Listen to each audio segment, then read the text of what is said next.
Процесс перелицензирования управляющих компаний обсудили в Госсовете Коми. Заявления о продлении принимаются с 3 по 27 марта. Однако уже известно, что десятки организаций получат отказ из-за долгов перед ресурсоснабжающими компаниями. Под их управлением более 1500 многоквартирных домов.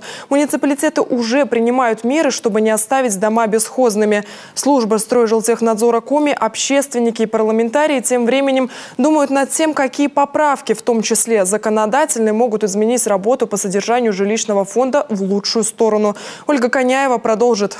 Полсотни управляющих компаний прошли перелицензирование в 2022 году. 1 июня истекает срок лицензии у 43 организаций. Однако уже точно известно, что 35 из них не получат положительный ответ из-за долга более чем за 2 месяца перед ресурсниками. Муниципалитеты активно действуют, чтобы дома, а их больше 1500, не остались без управления. В целом, наверное, это положительная, я бы сказал так, история, потому что она позволит, скажем так, управляющим компаниям, которые имеют большие задолженности, что-то предпринимать, либо банкротиться, либо создаваться новое. Мы единственное, естественно, столкнемся с одной и той же проблемой. Учредительский состав остается один и тот же, а меняется только лицо, которое исполняет обязанности директора. Эксперты считают, нормы закона для продления лицензии слишком строгие. При этом страдают и сами собственники, и бизнес. Я считаю, что здесь прежде всего необходимо внести критерий добросовестности, и злостности. То есть в случае, если управляющая компания злостно уклоняется от оплаты своим подрядным организациям и ресурсоснабжающим компаниям сумм за оказанные услуги, поставленные ресурсы, то именно в этом случае необходимо лишать их лицензии. Сейчас формулировка закона строится таким образом, что даже в случае наличия спора между двумя хозяйствующими субъектами, и даже если управляющая компания в конечном итоге все долги погасит, она все равно лишается лицензии. Я считаю, что это не совсем правильная история. Новые компании в таких случаях – это чаще, по сути, только смена названия. Состав остается прежним. Игроков на рынке управляющих организаций немного.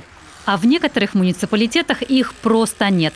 Так только в 2022 году удалось решить проблему бесхозных домов в Усть-Цилимском и Троицко-Печорском районах. В активной стадии решения вопроса в Усть-Куломском районе и Сосногорске. Однако часто местные власти действуют уже после понуждения надзорных органов. Надо вспомнить, что Усть-Цилим и Усть-Кулом мы понудили сделать подобные вещи в судебном порядке. На очереди Печора. Печора, которая сейчас у нас, опять же, активно с недавнего времени появилась в тех же средствах массовой информации.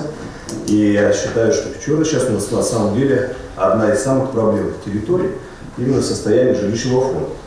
Хотя вроде нет такой оторванности, например, как Воркута. В прошлом году было выявлено более 4000 нарушений в работе управляющих компаний. Выданы предписания, штрафы, однако суть не в наказании, а в соблюдении прав собственников и изменении ситуации в сфере ЖКХ в лучшую сторону. Одна из причин нарушений и отказа от управления – старый жилищный фонд. Износ четверти домов в регионе более 65%. Содержать такое имущество куда сложнее, чем, например, новострой. Служба Стройжилтехнадзора Коми направила в адрес федерального Минстроя проект законодательных поправок.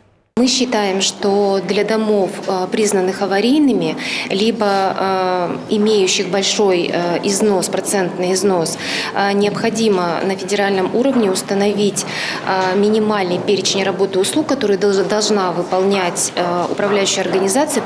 Возможно, даже предложить порядок установления минимального размера платы за содержание жилого помещения в таких домах, для того, чтобы деятельность по управлению такими домами не была убыточной.